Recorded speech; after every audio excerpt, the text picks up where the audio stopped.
10 ዓመት በትግስት ተጠብቄው 10 ዓመት ሌላ ሳላይ ሌላ ሳልመኝ አፍቅሬው ዛሬ ልጁን ይዤ 10 ዓመት ያህል ታግሰናል። ይበቃናል፣ እንጋባ፣ ልጃችንን እናሳድግ። በማህፀኔ ያንተን ልጅ ይዣለሁ፣ አሁን አግባኝ፣ መጠበቁም ይበቃኛል ብለው በጣም ያፈቅረኛል ብዬ የማስበው ሰው፣ እኔም ከምንም በላይ የማፈቅረው ሰው የፈለግሽውን ጠይቂኝ፣ የፈለግሽውን ላርግልሽ፣ ህይወትሽን ኑሪ፣ መንገድሽን ሂጂ፣ ለቅቄሻለሁ። ከዛ ይልቅ በህይወትሽ ውስጥ የምትፈልጊውን ማንኛውንም ነገር ላርግልሽ፣ ማንኛውንም ነገር ጠይቂኝ አለኝ። ሐውለት በቃ ይሄን ንግግር ከሱ ስሰማ በድን ነው የሆንኩት። እስከዛሬ በድህነቴ፣ በማጣቴ፣ በቤተሰቦቼ ለኔ በሚያረጋቸው ነገሮች እየለካኝ ነበር፣ እየገዛኝ ነበር። አንድም ቀን በሚያደርግልኝ ነገር የኔ ነው የራሴ ነው ስለሚወደኝ ስለሚያፈቅረኝ ነው ብዬ ተቀበልኩት እንጂ እየለካኝ ነው ብዬ አስቤ አላቅም። እኔ እሱን ከልቤ ነበር ማምነው፣ ከልቤ ነበር ማፈቅረው።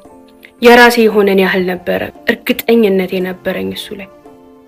ቀና አልኩኝና ዝም ብዬ ቆየሁኝ። ምን አልከኝ አልኩት። የፈለግሽውን ላርግልሽ፣ የፈለግሽውን ልስጥሽ ነው ያልከኝ አልኩት። አዎ የፈለግሽውን ላርግልሽ፣ በቃ ህይወትሽን የሚለውጥ የሆነ ነገር ላረግልሽ ፈልጋለሁ። ከዚህ በኋላ በችግር እንድትንከራተች አልፈልግም። የፈለግሽውን ጠይቂኝ፣ ከዚህ በኋላ ጠብቂኝ፣ አገባሻለሁ፣ ጊዜ ስጪኝ አልልሽም። ያላባተም ወልደሽ እንድታሳድጊ አልፈልግም። በህይወትሽ ግን ላንቺ ለቤተሰቦችሽ የሚሆን ማንኛውንም ነገር ጠይቂኝ፣ አደርግልሻለሁ። በቃ የሆነ ውለታ ልውልልሽ ፈልጋለሁ አለኝ። 10 ዓመታቴን እድሜን በስንት ብር ትገዛኛለህ አልኩት። ዝም አለ። እንደዚህ ውስብስብ አታድርጊው ነገሩን አለኝ። አይ ንገረኝ፣ የ10 ዓመት ጥበቃዬን ጊዜን በስንት ብር ትተምነዋለህ? በስንት ብር እንደምትለካው እስኪ ንገረኝ፣ አንተው ተመናውጣለት አልኩት። አይደለም እንደዚህ ነገሩን ወደ ሌላ ነገር አትውሰጁ። ጀስት በቃ የሆነ ነገር ላረግልሽ ፈልጋለሁ። በህይወቴ ላንቺ የሆነ ትልቅ ነገር ማረግ ፈልጋለሁ። እንደዛ አስቢው አለኝ። እሺ ጊዜውን አንተ ጎበዝ ነጋዴ ስለሆንክ ጊዜን በገንዘብ ልትለካው፣ በገንዘብ ልተምነው ትችላለህ። እውነተኛ ፍቅሬን፣ እውነተኛ ላንተ የነበረኝን ጥበቃ፣ አንተ ላይ የነበረኝን እምነት፣ መውደዴን እንዲሁም ደግሞ ልጄን በስንት ብር ነው የምትለካው አልኩት። ዝም አለ። ንገረኝ፣ ለነሱ ምን ያህል ገንዘብ ታወጣላቸዋለህ? በምን ያህል ገንዘብ ትገዛቸዋለህ? በምን ያህል ገንዘብ ትለውጣቸዋለህ? ለፍቅሬ፣ ለልጄ፣ አንተ ላይ ለነበረኝ እምነት ተመን አውጣለት አልኩት። አንገቱን አቀረቀረ።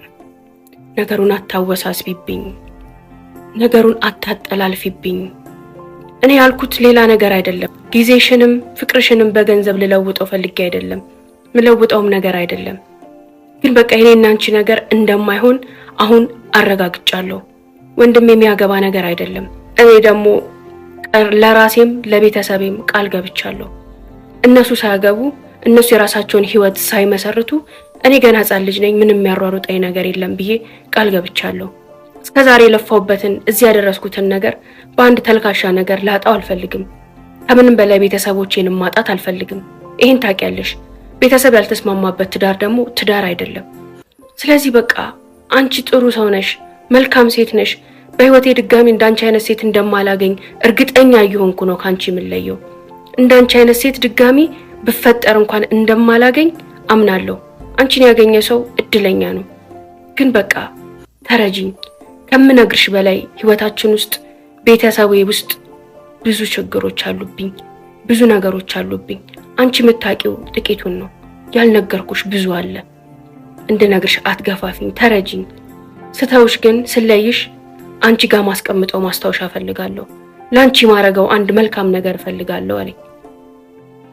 ሐውለት ብድግ አልኩኝ።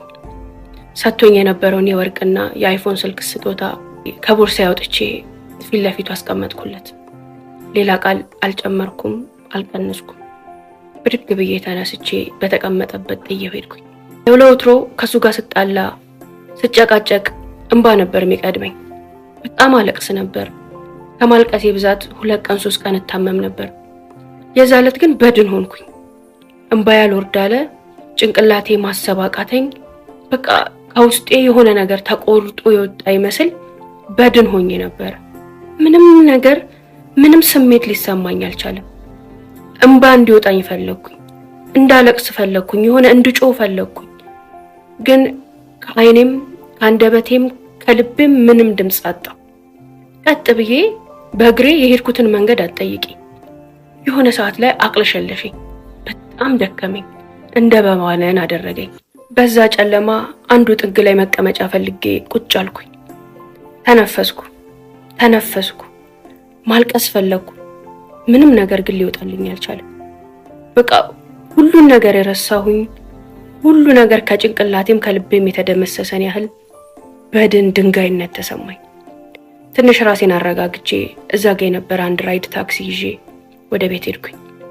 እቤትም ሄጄ ገባው፣ ልብሴን ቀየርኩ፣ ተኛው። ማልቀስ አልቻልኩም፣ መናገር አልቻልኩም፣ ማሰብ አልቻልኩም። ጠዋት ተነሳው፣ ልብሴን ለባብሼ ወደ ስራ ሄድኩኝ። ለአንድ ሳምንት እንደዛ ነው በቃ ሳረግ የነበረው። ምንም አልተናገርኩም፣ ኖርማል ነኝ። ከቤተሰቤም ጋር ከጓደኞቼም ጋር የነበረኝ ግንኙነት ኖርማል ነው። እንባም አይወርደኝም። በቃ ድንዝዝ ብያለሁ። ከተለያየንባት ሰከንድ ጀምሮ እየደወለ ነበር። ስልኬን አጠፋሁት። በእርግጠኝነት ሌላ ጊዜ ስልኬን ሳጠፋበት እንዲህ ስንበጣበጥና ስንለያይ እቤት ይመጣል ወይ ስራ ቦታዬ ላይ ይመጣና ያናግረኛል፣ እንታረቃለን። ከሳምንት በኋላ እንደዛ ሊሆን እንደሚችል ገመትኩ። ስልኬን ሳልከፍተው ብትቼ መምጣቱ አይቀርም ብዬ መጠበቅ ጀመርኩ። አይገርምሽም ሀውለት? ቤቴም ስራ ቦታዬም አልመጣም። እኔም ስልኬን አልከፈትኩት። በመሃል ሳልነግርሽ ለወንድሜ ሚስት ፍለጋዬ እንደቀጠለ ነበረ። ስለሚወደው ስለሚጠላው ነገር አጠናሁ። ከዛም ለሱ ልትመጥን የምትችል ሴት መፈለግ ጀመርኩኝ። ከኔ ጋር አብራኝ ምሰራ የነበረችው ልጅ ሁሉ ነገሯ ታይፓ ልክ እሱ እንደሚፈልጋት ነው። ነገር ግን ሁሌ ለሱ ባስባትም ፍቅረኛ ስለነበራት ያንን ማድረግ አልቻልኩም። ልክ እንደኔው እሷም ማግባት ትፈልጋለች። ፍቅረኛዋ ግን በሰበብ አስባብ ሊያገባት ፈቃደኛ ሳይሆን ለ4 ዓመታት በፍቅር ቆይቷል። አሁን 4ኛ ዓመታቸው ላይ በቃኝ፣ ከዚህ በኋላ አልጠብቅም፣ ትዳር ከሆነ ትዳር ነው፣ ካልሆነ ወግድ አለችው። እሱም ሲያንገራግር መታነገረችኝ። አሁን በቃ የመጨረሻዬ ነው፣ ከዚህ በላይ ማጉላላትም አልፈልግም፣ ይሄን ሰው አልፈልግም ብየዋለሁ አለችኝ። ባልተለመደ ሁኔታ ለ15 ቀናት ያህል በዚህ ጉዳይ ተዘጋጉ። ፍቅረኛዋ ገፍቶ ሊመጣ አልቻለም። እሷም በቃኝ አለች። እኔም በደንብ ገፋፋዋት። ይብቃሽ፣ ካልመጣ ተይው ብዬ ሞራል ሰጠኋት እንድትተወው፣ ጊዜዋን እድሜዋን እንዳታባክን። እኔም 10 ዓመታቶችን ያላግባብ እንዳባከንኩኝና አሁን እንደሚቆጨኝ ዙሪያዬ ላይ ሲፈልጉ የነበሩኝ ሰዎች ዛሬ ማንም እንደሌለና ሁሉ ነገር እንዳለፈብኝ ነግሬ አበረታታኋት። ከ15 ቀን አልፎ የነሱ ጸብ ወር ሲሞላው በቃ ይሄን ሰውዬ አውሪው ብዬ የፍቅረኛዬን ወንድም እንድታወራው ማግባባት ጀመርኩኝ። በወቅቱ በቀጥታ ስልኳ ከሱ ጋር ማውራት አልፈለገችም። በምክንያቱም በፍቅረኛዋ ፍጹም ተስፋ አልቆረጠችም። ድንገት ቢመለስና ደግሞ ብንታረቅ እሺ ቢለኝ ይሄን ነገር ስልኬ ላይ ካገኘ ይታዘበኛል፣ ይጠላኛል ስትለኝ አዲስ ሲም አውጥተን እናወራው ጀመር። እኔ በደንብ ስላጠናሁት ፍላጎቱን፣ የሚወደውን የሚጠላውን ነገር ስለማቅ ለሚላት ነገር ሁሉ እንዲበዩ፣ እንደዚህ መልሽለት፣ እንዲያድርግለት እያልኩኝ አብረን እናወራው ጀመር። ከየትኞቹም ካስተዋወቅኩት ሴት በላይ እዚህ ሴት ላይ ፍላጎት ያሳደረ ይመስለኛል።